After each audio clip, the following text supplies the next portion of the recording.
Hey, this is Pam Didner. Thank you so much for tuning in to B2B Marketing and More with Pam. Today, I want to do something different. I'm recording the last episode of the year, 2019. Can you believe it? We are going into 2020 like in no time. And what I want to do is do a little bit of a self-reflection and some of the key lessons learned, at least for me, and possibly can share with you and you can learn something from it as well. Number one, business development. Coming to 2019, my pipeline was bone dry. Really. I had several speaking engagements and I had small projects here and there, but nothing steady. So I got so scared.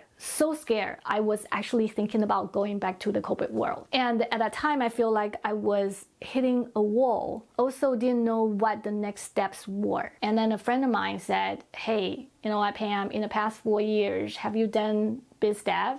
Have you constantly nurturing, your pipeline, so the prospects? I was like, did some of that, but not so much. I tend to get a lot of referrals or the business would come to me because I do speaking. So I didn't proactively reach out to anybody. So that was my problem. I got cocky and I feel like the business would come to me. But you know what? For the first 6 months, the business didn't come to me. So I started doing very aggressive prospecting. Reach out to the people I know.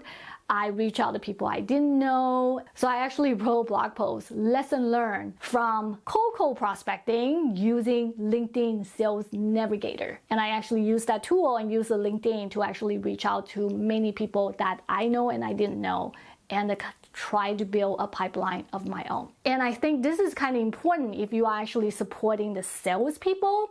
That's what they do, and you need to change your marketer's mentality a little bit to think like a salespeople. Number two, business model. For longest time, my business models are speaking and the consulting, and it worked out pretty well. And on the consulting side, unfortunately, my clients are enterprise clients, B2Bs. Therefore, the purchase cycles is long. It's usually around 6 to 18 months. But that really doesn't help to pay the monthly bills. Of course, whenever I get a project, it's usually a fairly decent size of project.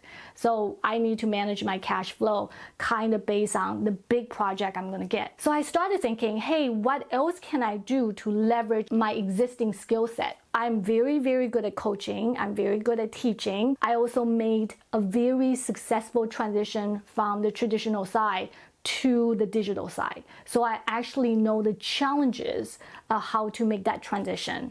On top of it, I started from individual contributors and actually move up to be a manager. So I kind of know that journey as well. So I was like, you know what? I can share some of my learnings with the newly promoted VPs of marketing, marketing directors, or even marketing managers who want to make that transition from the traditional side to the digital side. Even, the marketing specialists who are interested in becoming a first-line manager or marketing director one day. I can work with them on kind of like a soft skill set or soft skill leadership development. And I tested this consultation mentor package at several speaking sessions. It was actually well received.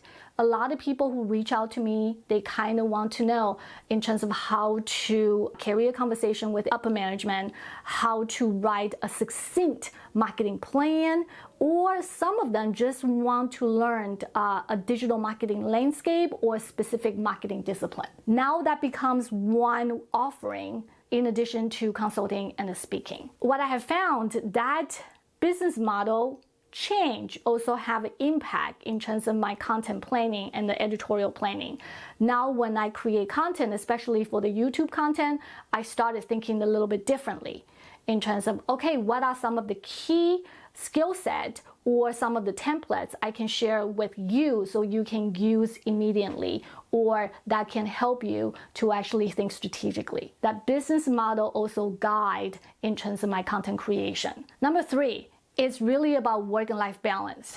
And for longest time, I always feel like, I work at certain hours and after that, I should have a personal time. And that's what we've been taught. But as an independent consultant, especially in 2019, what I have come to realize that the boundary between work and life is so blurry for me at this point. I have to change my attitude and just be okay that from time to time that I need to work late, or there are times during the working hours I need to say do something totally different, or meeting with friends, or go exercise. Like now I'm doing this recording and literally at 10:30 on Saturday night. During the daytime, I was doing other stuff, trying to get things done, and then at night, you know what? Sometimes I just have to work. This is really a choice that I make in terms of mix my work and also my life together. And I also took a kind of like attitude change. And this is the way it is. I'm okay with it. Don't give yourself much of a hard time if you cannot clearly differentiate these two. Okay, so that is my reflection for 2019. I hope you will take a moment to actually pat yourself in the back and tell yourself that you have come a long way and learned so much in 2019, and give yourself a moment to cherish that. If you like the content, please subscribe below. If you actually have any specific questions, as usual, you can reach out to me anytime. I want to wish you Merry Christmas and a Happy New Year. I will see you next year. Thanks a lot.